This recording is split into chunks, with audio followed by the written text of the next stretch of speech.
All right, so it's with pleasure now that we welcome back to the stage Iris, but in addition to Iris, we have a panellist sitting in the middle seat, Seren Hayes. Seren is an experienced organisational development leader with almost 20 years of business and HR experience.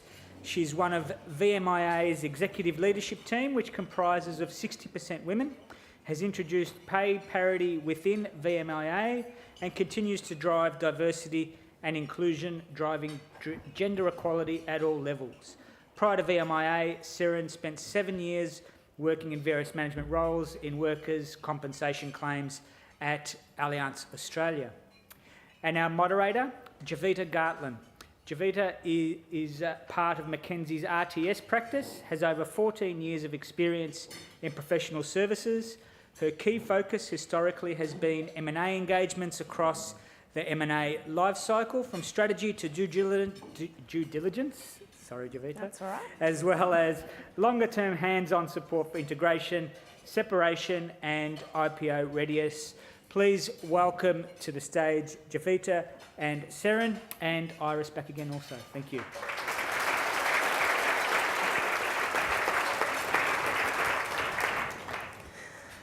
Okay, well, thank you, Michael, wherever he's gone. There he is. Thank you, Michael, much appreciated. Now, I'm sure you agree with me that that was absolutely fabulous, Professor Iris. We had the pleasure of sitting next to you over lunch, so I could grill you a little bit more on some of those very, very scary examples you gave. I think we talked about the Heidi factor and why maybe we don't like Heidi and what's going on there. I felt a little scared there, given my M&A background. Over 100 deals.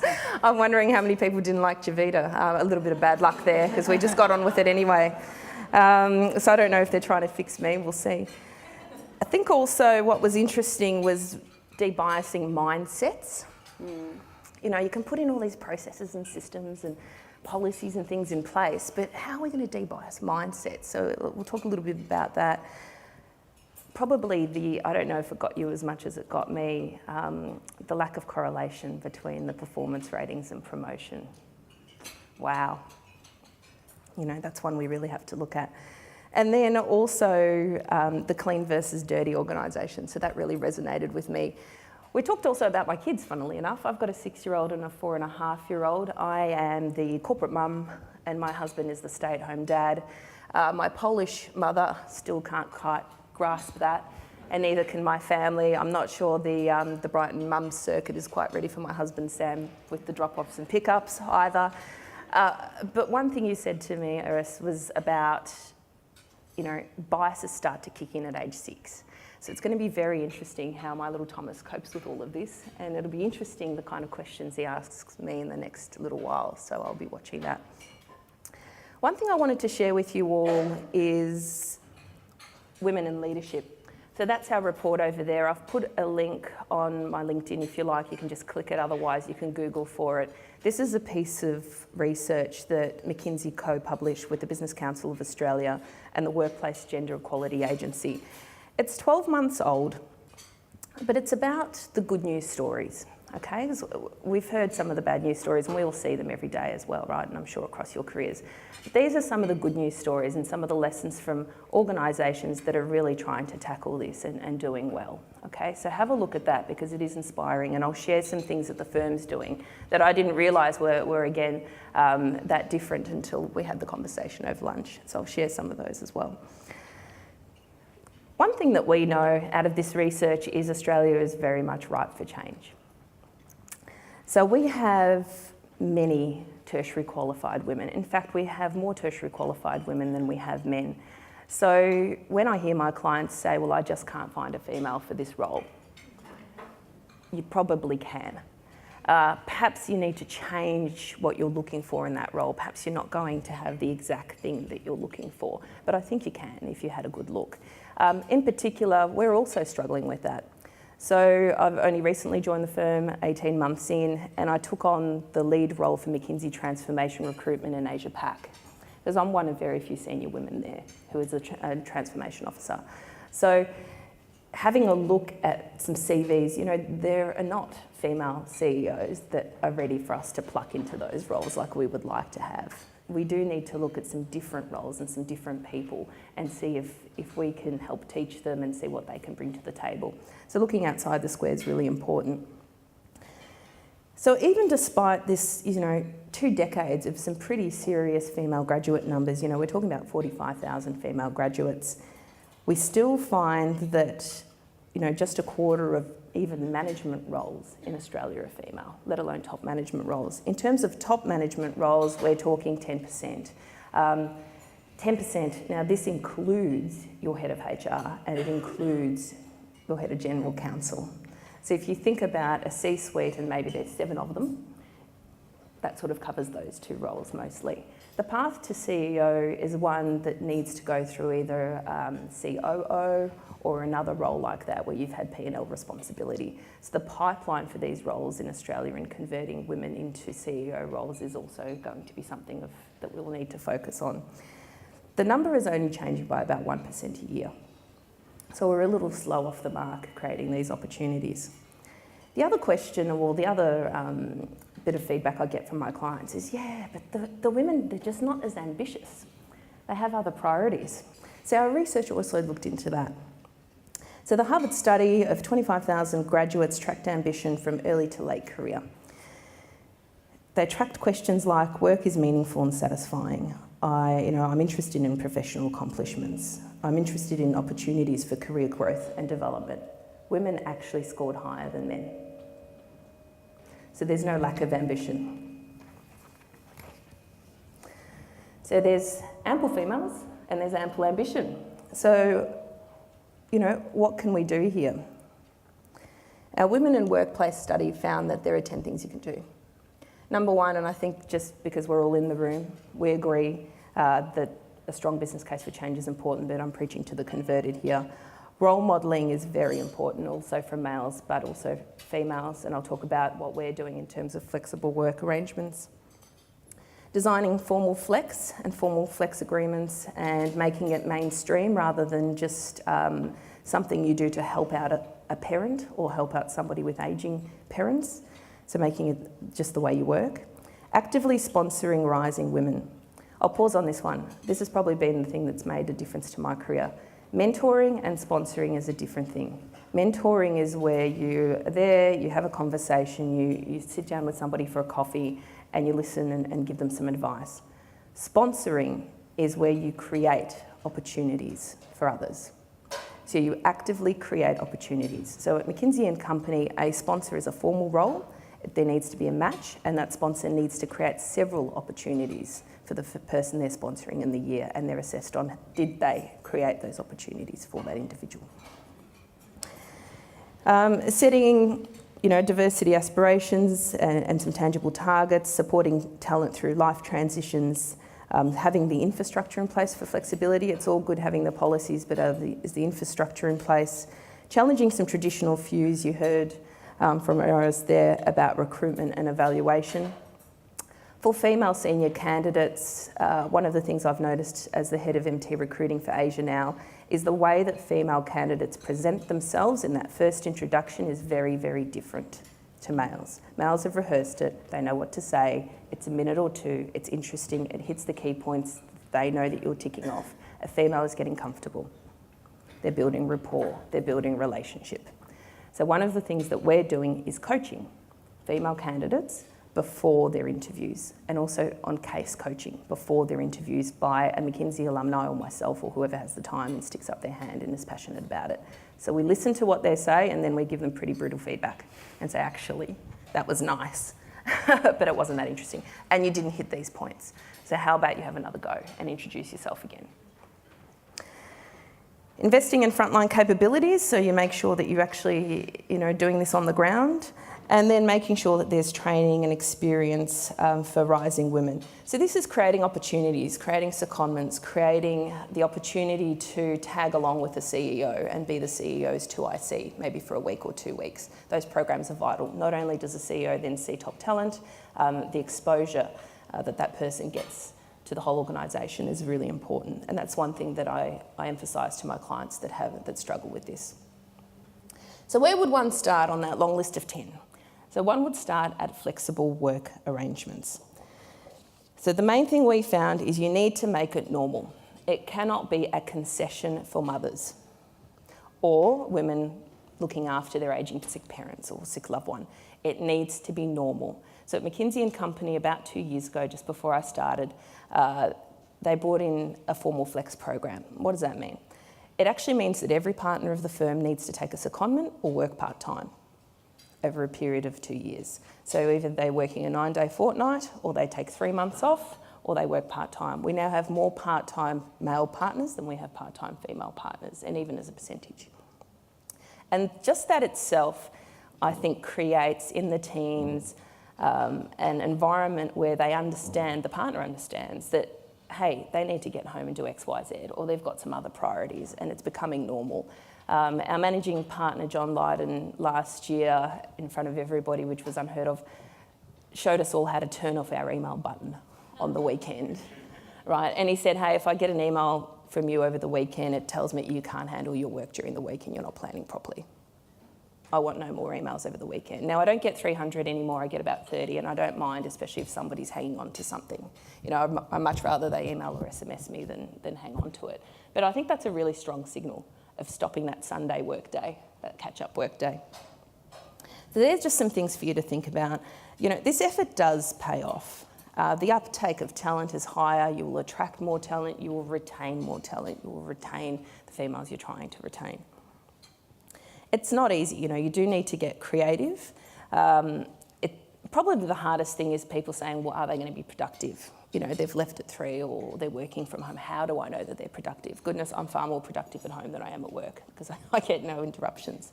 So this is something we need to tackle and look at as well.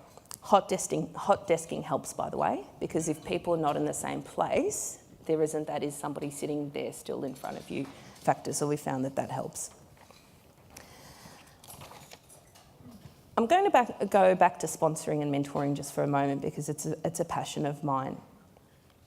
One thing I've been collecting over probably the last 2 years especially are senior females that sit in HR roles and general counsel roles but are absolutely fabulous and ripe for a CEO or COO role. So what do I personally do, and maybe you can think about somebody you might want to sponsor.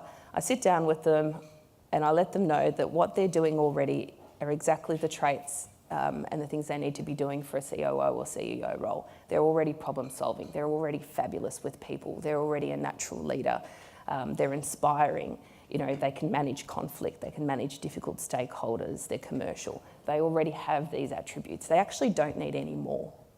And that's probably the biggest thing I've found is when I have this conversation, they say, but I'm not enough, I need more, I can't take on that sort of role. Well, you're kind of already doing it.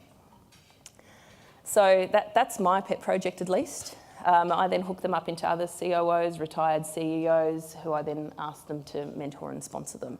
So far I'm 2 for 2, but I'd love to see a whole lot more women move from sort of back office roles if they want to. And we talked about this, not everybody wants to, and that's okay too, but I'm sure there is a few that do want to.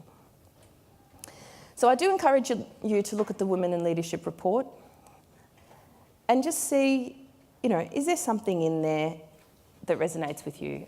There's some good examples of organisations that do wonderful things. You know, maybe you'll get inspired. Maybe there's stories that you can share. Perhaps there's something little that you can do. Perhaps it's a conversation with high talent to say, hey, actually, I can see you in 10 years' time being in the C-suite and not in the HR role. And that's it from me on the McKinsey report. So thank you for indulging me. Now I'm going to ask a couple of questions. So firstly, I'm actually going to go with Seren. Seren, so I've heard that your board is an all-female board. That's right. And how does that impact your organisation? Because I'm pretty sure that's either unique or I haven't heard of another one. Yeah, we're in a very, very fortunate position to have a set of very talented, capable and accomplished women on our board. And it's really an HR practitioner's dream because that partnered with the CEO who's very progressive and very committed to gender equality. It just gives us the absolute permission and rise to take forward a whole range of strategies that have made a difference and that are working. And so what have they taken forward?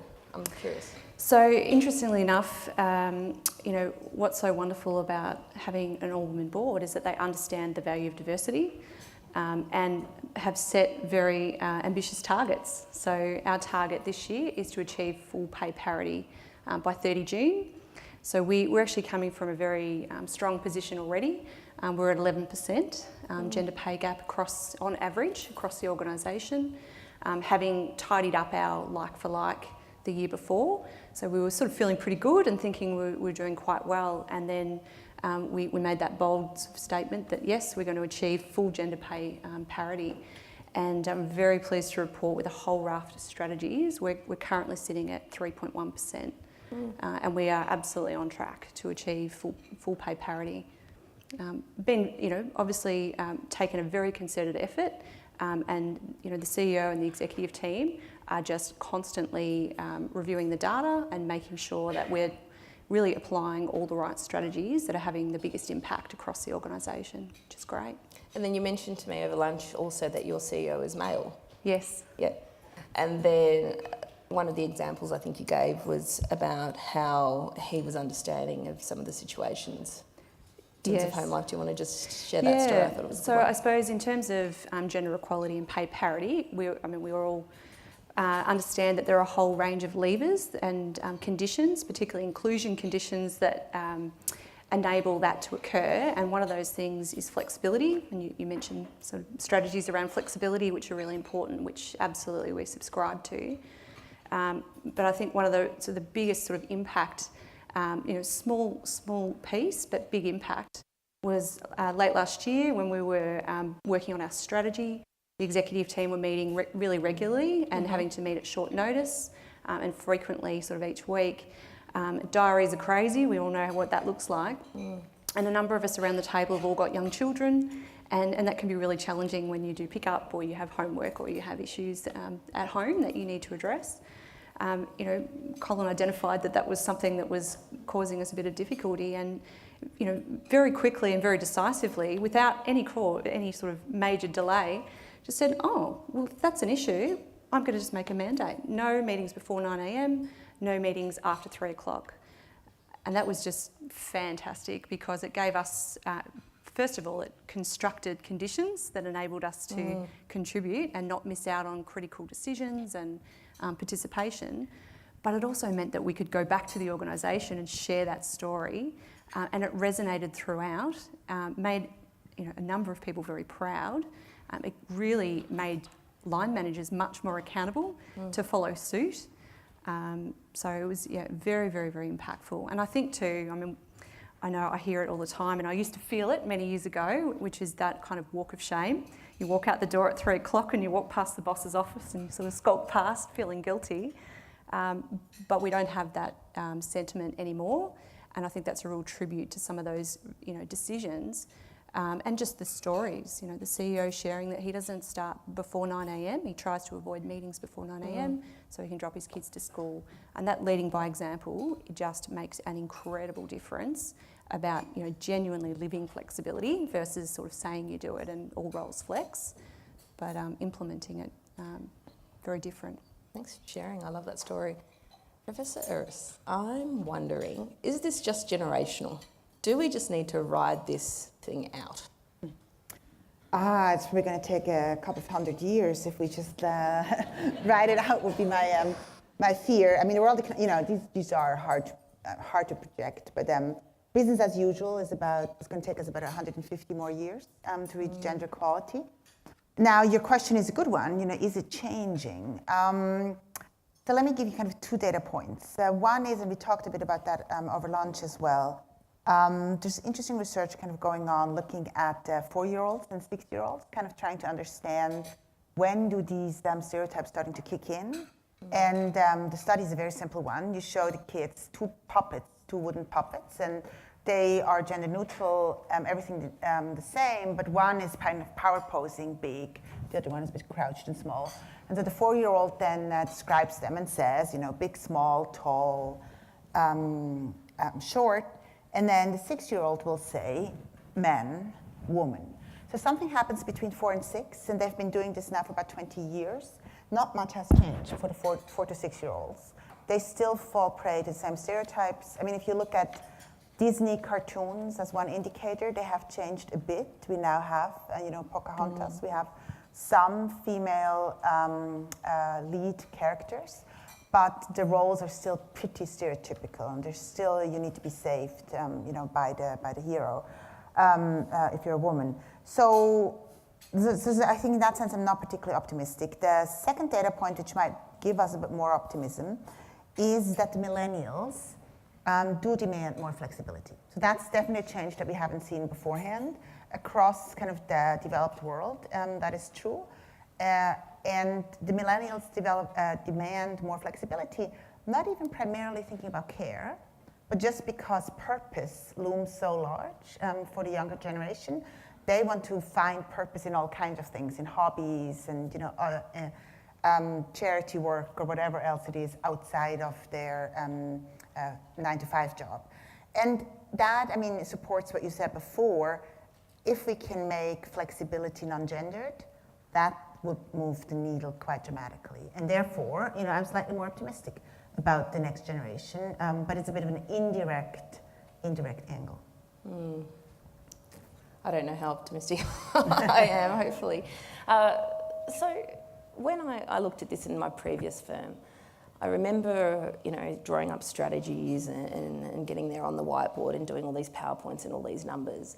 And one of the managers pulled me aside and said, Javita, it's really simple. You're asking me to choose between how many children I have and a management role. And most of the managers in professional services, that's where we lose the females, right? When they get to manager, and it just happens to be at the same age as childbearing years, right? And she said, if I have one child, that's fine, I can do it all. If I have two, then my salary equals what I pay in childcare. If I have three, game over. So I need to drop out. What are your thoughts on that? Maybe we'll start with Iris and then Sarah and yourself. So yeah, two thoughts.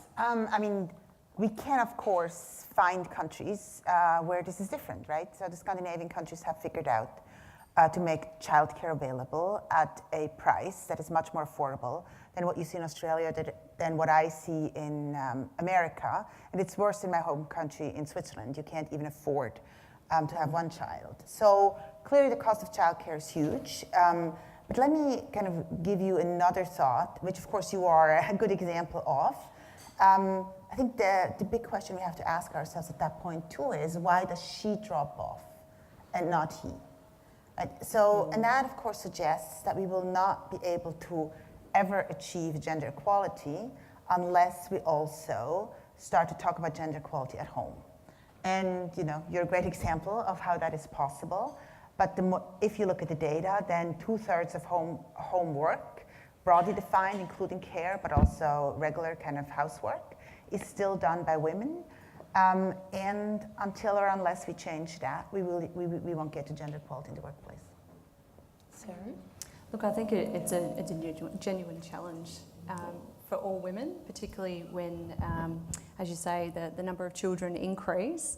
But I think that's where things like flexibility and the organisation's response to flexibility is really important.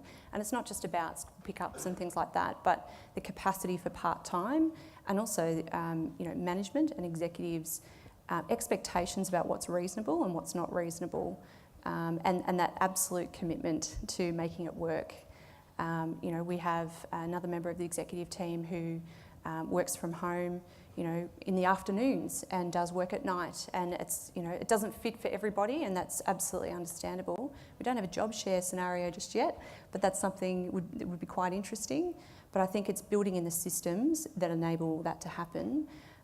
We've got some programs around coaching and mentoring for women, a little bit similar to what you described, but also enabling transitions. I think the transition for women to, moving into parental leave, as they often do, is a really challenging time for them, but also transitioning back. And we know, I think the research supports that there's a big drop-off rate for women returning from parental leave, and just their capacity to adjust and to negotiate the arrangements with their managers and just to make it work. And there's a real role in negotiating the activities at home and all those sorts of things. So some dedicated coaching, we use psychologists to do that, can actually have quite a substantial impact. But educating men as well, and that's a big part of what we're doing in the organisation. And we've run some programs. In fact, I think there's a dad here from VMIA who's been through that as well. It's a program for new dads which educates them around what the changes are expected to be and helps them to understand how to navigate some of those challenges so that they understand the need to share the load equally and recognise some of the challenges that are going to be different with having a family. But I'm sure there's many more things that we could be doing. Okay, and I liked your example about the small behavioural changes that you were talking about, Professor Iris. What are some of the behavioural changes, given you're a behavioural economist, that are small ones that you think are worthwhile for us to consider? So I think something that everyone in this room can be doing as soon as you go back to your organization is to become a micro-sponsor of traditionally underrepresented groups. So this is not gendered in any way, but think about the people who might not have the kind of voice that they deserve in your organization, or might not be given the credit that they deserve when they make a comment. So let me give you a concrete example. Most of us have been in a situation in a meeting where we offered a comment or made a suggestion, and then 10 minutes later, Jack made the same suggestion, and the boss said, "Jack, brilliant idea, love it, love it. How amazing of you to think of that." And then it's very hard for the person who was overlooked to go like, so sweet. But somebody else can take on that role, right? Saren then, for example, could bring it back to me. Could say, "Jack, what a great comment. I'm so happy you built on what Iris said earlier." Because I think we kind of moved on too quickly from that earlier point. And then, Iris, why don't you bring us back a bit to what you were thinking? That's micro-sponsorship, right? You become a sponsor for somebody else because it is hard to always ask or to always negotiate for yourself. So let's talk about recruitment. And everybody get your questions ready, by the way, because it's almost your turn. Let's talk about recruitment. I was lightened by the examples you gave before of the CVs and so forth. One of the things we run is executive leadership program. So this is the only time I've ever been on something that is actually gender balanced. So organisations are asked to nominate 2 of their top talent. They need to be nominated by the CEO and then signed off by the board. So it's a pretty serious investment, and they need to be gender balanced. And which is amazing, right? The room's gender balanced and the conversation is quite different over the course of the training. What I found is that a number of my clients absolutely could nominate Jack straight off the ball. Jack has to go on this. This is going to be amazing for Jack's career. And this is minus C-suite type training, right? So you're getting ready for succession. And then when it came to nominating Heidi or Javita, they just couldn't do it. I had so many of them call me and say, "Oh, I just can't find a female." And that's when I would, sit down and say, "Okay, let's go through your org structure. Okay, there's nobody at the next layer, there's nobody at the layer below. Who's a star below that you can sponsor up and bring along?" Why is it so difficult? What's happening here? I don't know. Yeah, I'm happy to have a go to start with. Yeah. I think, and I'm sure it's part of some of the earlier presentation, I think the whole piece about gender equality, I think, there's a continuum of issues that drive why it's so hard. And I think one of the beautiful things about quotas and targets, whilst they're not palatable for everybody, it helps to cut the bullshit, basically. Because I think there's always going to be a reason why it's too hard to find a gender balanced shortlist. And quite frankly, we work very, very hard and we don't always get it right. But I think if we haven't found it, we have to work harder and we have to pull more levers. And I think having our talent team very, very rehearsed and practiced on the strategies and looking at the data all the time and just constantly coaching line managers to challenge their biases. And again, sometimes there's setbacks. We had a setback a couple of weeks ago where, it was, the industry is too hard in this particular area. It's just too hard. We don't have the talent out there. And, we have to have some very frank conversations, say that's not good enough. You know, are you prepared to stand in front of our all-women board and tell them of the 1,600 candidates that came through, there is not one capable woman that can do the job? Because I wouldn't want to be the person sitting in front of the board telling them that. So I think, you know, it really gives rise to some very different conversations and makes them work harder because they're out there. My God, absolutely they're out there. Anything to add? I mean, I think there's really two biases that are core to our discussion. And the first one I focused on quite a bit in my presentation, and that is kind of the seeing is believing, or the stereotype. You might want to just think of the stereotype. Do you fit the role, the job, the sector, kind of my expectations of what somebody like in venture capitalism, for example, should look like? So that's a stereotype. But the other bias that we also have to think about, we might want to just call in-group bias, that I prefer people who look like I do. We're more comfortable with other Swiss, you know, women who have been synchronized swimmers and are economists at Harvard, and then I'll be very lonely, I think, in this room at some point. Yes, so, and both are in fact contributing to what you just described, right? Often the people who make the selections are men, white men themselves, and selecting women would be counter-stereotypical for the kind of job or the kind of position that we're looking at. So it's a bit of a double whammy. Right? So I want to nurture people who look like me, and then you're also not quite fitting my expectation of what somebody like in that role should look like. So that's why it is really hard. And I mean, one example just that it might be helpful for you to think about is, so we sometimes call this performance support bias, which is different from what I had up here, performance reward bias. What I mean with performance support bias is that we find quite a bit of evidence that we do not support everyone the same way.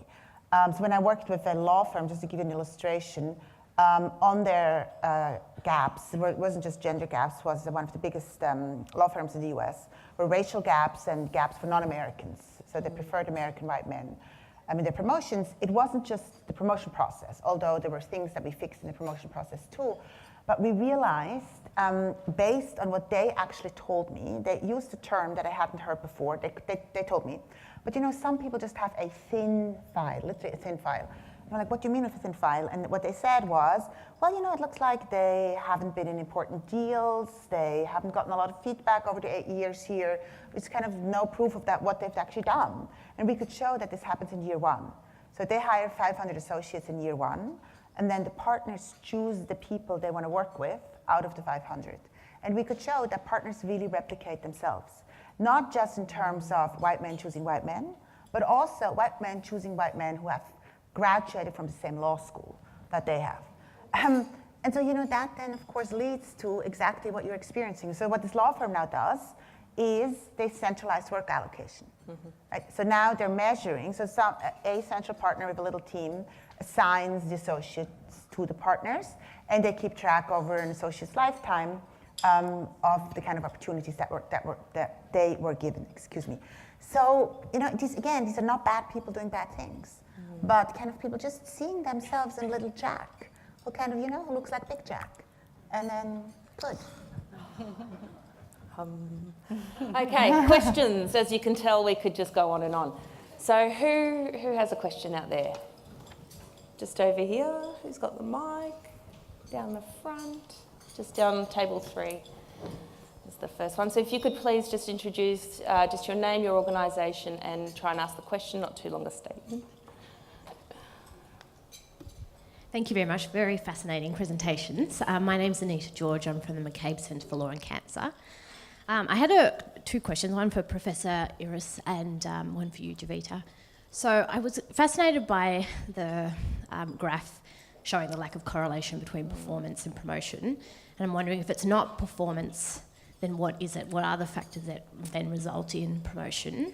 And then for Jovita, I was interested, and it was tied to that comment of not trying to fix the women, where you mentioned where there was coaching of women to try and make them stronger, kind of in an interview, and kind of get straight to the point. Is there also training of the recruiters to kind of be comfortable that women might, for example, want to get comfortable and not go straight to the point, and that doesn't mean that they're not as meritorious potentially for a position? So those are my 2 questions. So my answer can be super short. It's potential. That's not performance, right? It's potential. So we have looked at 10 different companies, and many, many companies, probably yours too, use these grids where you have performance on the x-axis, potential on the y-axis.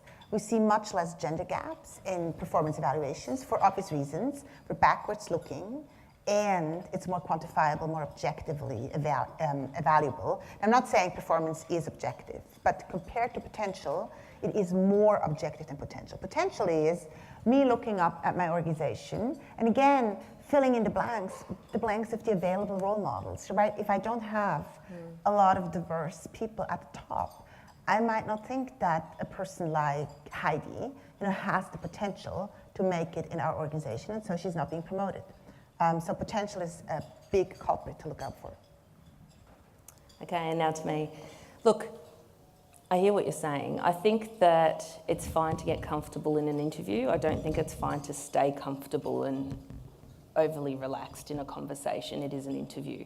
So at some point in time, especially for the advisors like McKinsey and Company, what we need to do is see if this person, and I'm talking senior level recruits, so not junior levels out of uni, we really need to see if they can be C-suite advisors at a time where your client needs you most, which is usually some sort of crazy thing that's happening. And so in that sense, top-down comms is really important, knowing what you're going to say, how you're going to say it, and drawing out key points. So they are important in an interview in McKinsey and Company, and we can't overlook all of that. The hires also need to be distinctive. So they can't, there's loads of wonderful people that come through the process, but we're looking for the most distinctive individuals. And I'm sure that I spoke to a woman only 2 days ago who has an amazing CV and is brilliant. She's just not highlighting the things that is incredible about her. So if I rewrote her introduction and read it to her, she just says, oh, wow, I can't believe I sound so good. I'm like, yeah, you're awesome. So do this next time. So it's more about how you portray yourself. And, for us, we do need to connect with those clients and those top folks really quickly and make an impression and have impact. So it is an important criteria for us. Another question? Just in the middle of the room. And, one at the back and then the middle of the room. Thank you. Hi, Michael Gubieski from McKinsey. I have a question for Professor Bohnet. Would you expect that genuine equality of opportunity should necessarily lead to equality of outcome in terms of representation across different occupations, professions, management levels, and so on? No.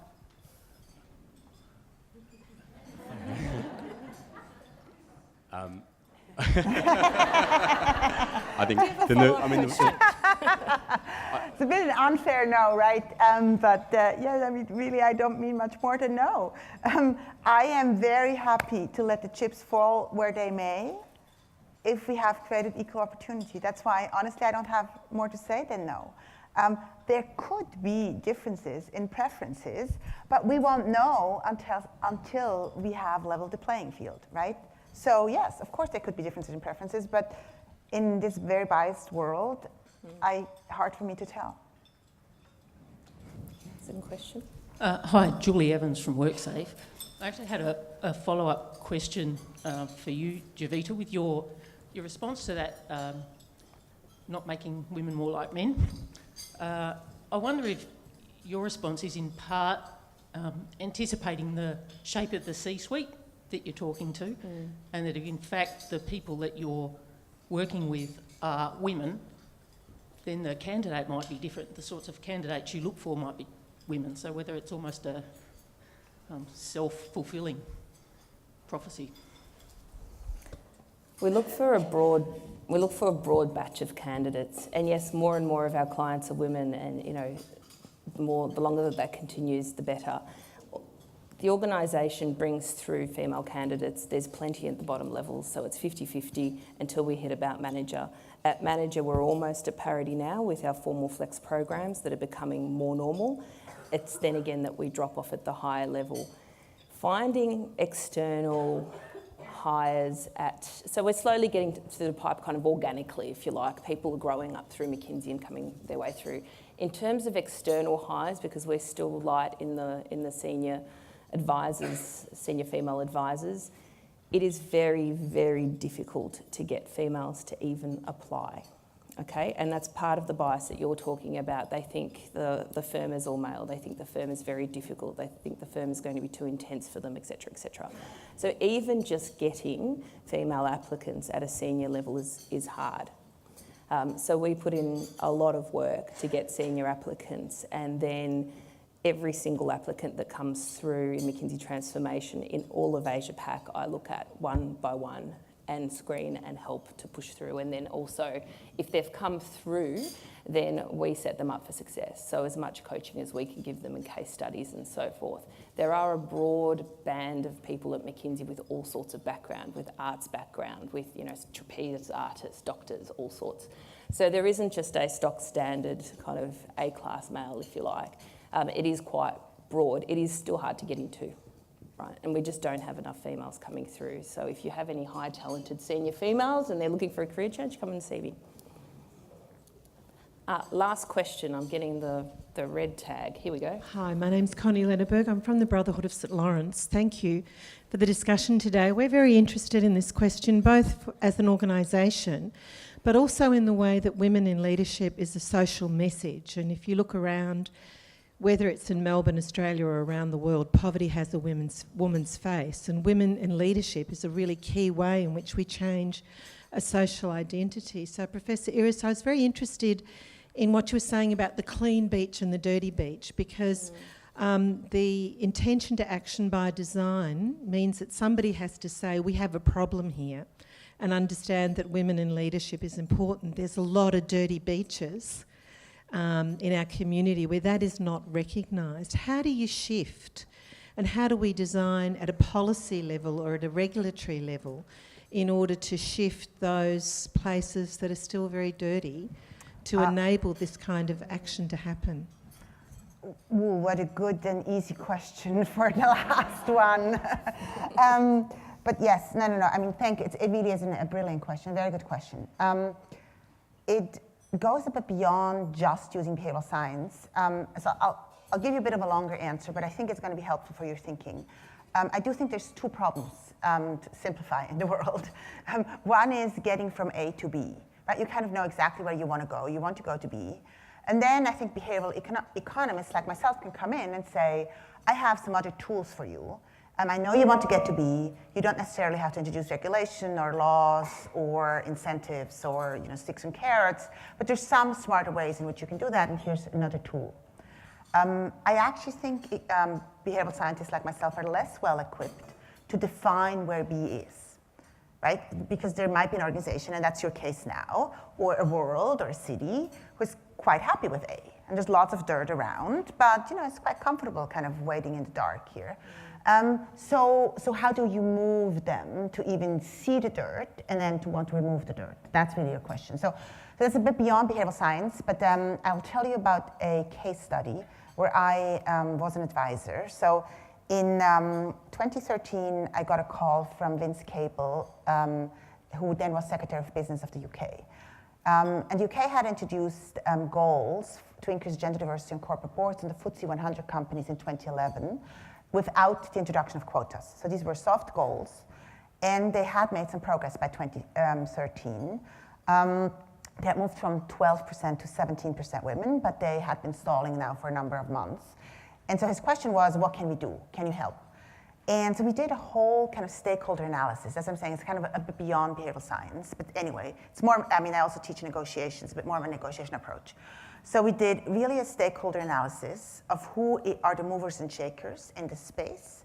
And then we tried to understand what is the comparative advantage of each of these movers and shakers. So I'll give you maybe 3 concrete examples. So we had the 30% Club, an NGO focused on increasing gender diversity in corporate boards, and they had tried kind of to knock down doors for about 2.5 years. From the doors of these chairs of boards, and with very little success. So we realized probably that's not the way to go, but we don't need all 100 chairmen to stand in line and sign up now. But what if we had some role models and some peer role models among the chairs who then would recruit other chairs to join the club? And that's exactly what we did. So we found 2 who were very committed to the cause, and one was the chair of a big bank, one was the chair of another big company, and they became the recruiters, so to speak. So that was then backroom diplomacy, when they talked to their friends and said, look, we've done it. It's not so terrible to have 3 women on the board. You know, it's kind of life goes on. You know, and whatever else they talked about. I wasn't in those conversations. So that was their role. So that wasn't the 30% Club role. We also had to work with blaming each other. So the companies blamed the headhunters, said, you know, we're really looking for women, but nobody has them, and they're not there, and the headhunters don't have them on their lists. The headhunters said, yeah, we're a private sector company too, no, but there's no demand, so we're not looking for women. So we had to break that. So then we had to work with the senior headhunting firms, and in fact, we created a bit of a competition with the great help of some newspapers, Financial Times included, who started to name and shame. We started to create lists of companies which had already success in gender diversity on their boards, and also lists of headhunting firms who had placed women on corporate boards. And so all of a sudden, it became this competition of who can place more women.